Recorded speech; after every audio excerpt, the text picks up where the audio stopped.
Some confessions don't scream. They don't beg to be heard. They whisper, typed out with trembling hands, hiding behind a mask, a fake name, posted in a quiet corner of the internet where no one really knows you.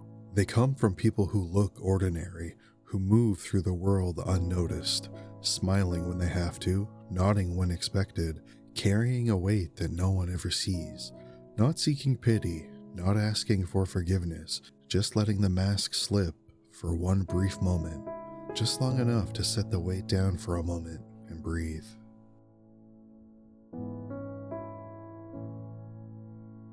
I made a dummy account for this because some of my friends actually use Reddit.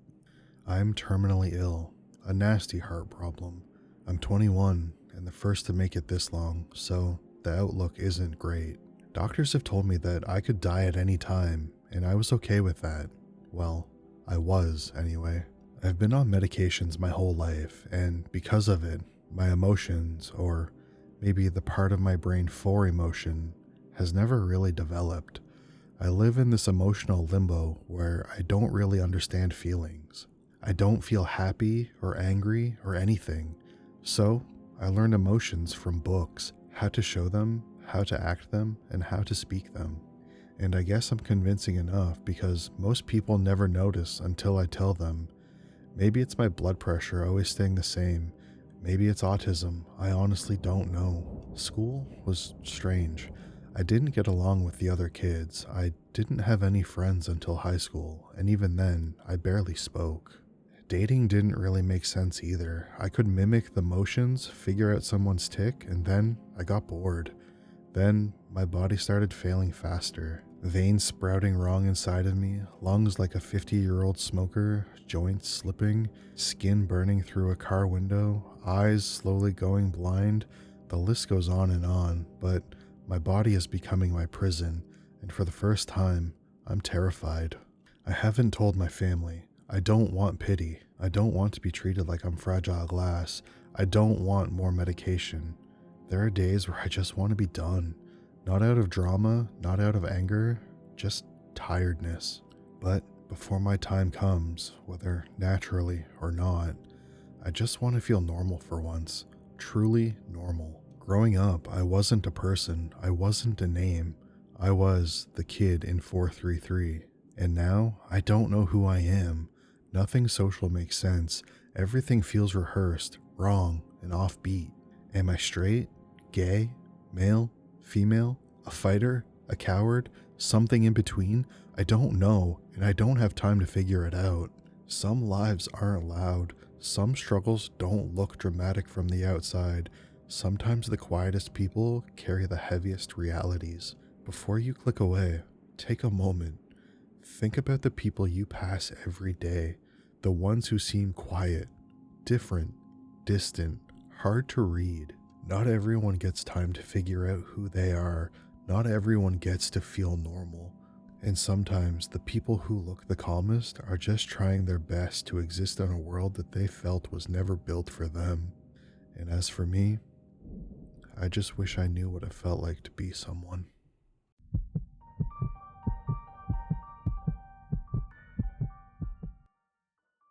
I have an important job. Every day, I evaluate containers of hazardous waste, sometimes medical waste, to determine whether they're safe. Most of what I inspect are pressurized vessels, harmless compounds held under extreme pressure. But if the vessels fail, people die. Period. I've been doing this for almost 40 years. I'm nearly at retirement. Thousands of containers in factories, hospitals, labs, everywhere, and every one of them was stamped safe by someone who has heard voices since they were 14. 3 voices, actually. One is sarcastic, a cruel little commentator. One is quiet, childlike. And the third is violently, terrifyingly insane. That one didn't show up until I finished college. Every time I approved a container, I'd hear a whisper, "You missed a chance to kill someone." Every time I drove home, I'd hear a command, "Turn the wheel, crash, end it, end someone." I've caught myself listing bomb ingredients, homemade weapons, chemical reactions, casually, automatically. And here's the strangest part. That voice, the violent one, that's been my safety mechanism. If I go to stamp a vessel and that voice is silent, I recheck my numbers every single time. I don't know where I end and they begin. I don't know which thoughts are mine and which are theirs. Every day, thousands of people trust the containers I approved, containers stamped safe by someone who isn't sure where sanity ends and madness begins. I pushed my family away to protect my secret. Now, I'm almost done, and when I retire, my only companion will be a career built on trust that I never deserved. I ask myself every day if I should turn myself in, check into a hospital, tell someone, but the only thought that quiets all three voices is simple. I'd rather die than reveal the truth. And when I think that, they all go silent.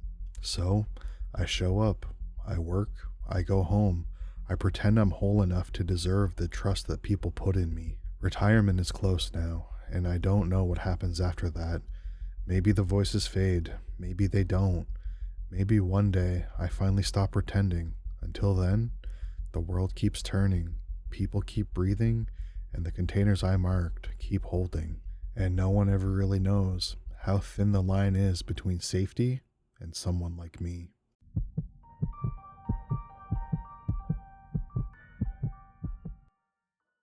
I died, and I know it. This is not only a bit of a rant, but also me finally posting somewhere, anywhere, just to say my piece. Yeah, you read the title right. I personally believe that I actually died a long time ago, and what I'm experiencing now is a form of purgatory or hell. Honestly, it's a relief to finally say it, and I don't think that I'm here alone. I think there are more here with me, and some of the ones that are here with us are demons. It just wouldn't make sense for me to be the only one, for reasons I won't get into yet, but to explain the level of evil that has been enacted towards me my whole life, the only explanation I've come to is that they're demons meant to watch me, to keep up with my punishment. Nothing else makes sense to explain their behavior. All of the rational reasons fall short. None of them properly fit why they do what they do. I'll explain more later in more posts to make my case, but just know, I really truly believe it now. And what makes it work is that they were sent here. They themselves were convinced that they are human, to make all of this believable for those of us meant to suffer. Some of you will disregard this, discredit it, mock it, and that's fine. It's all part of it, to make me stay quiet, to keep me isolated. But here's the thing, realizing it means the consequences don't matter anymore. There's no fear in speaking my mind, so the mocking, the dismissing, it's irrelevant.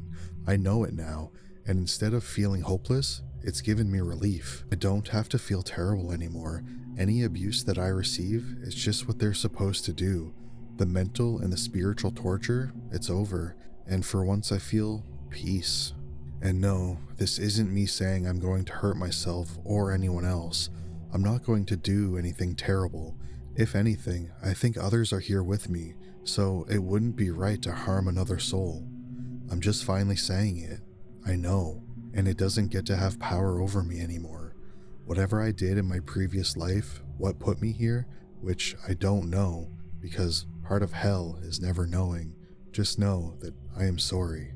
If I could remember my life and my sin, I would make amends, but I can't. To the rest of the souls here who are also being hurt, look around. Think of how the world treats you, and it will start to make sense. And to those who mock this, who enjoy pain, who thrive on chaos, I know now, and you're gonna have to try something different because the old tricks don't work anymore.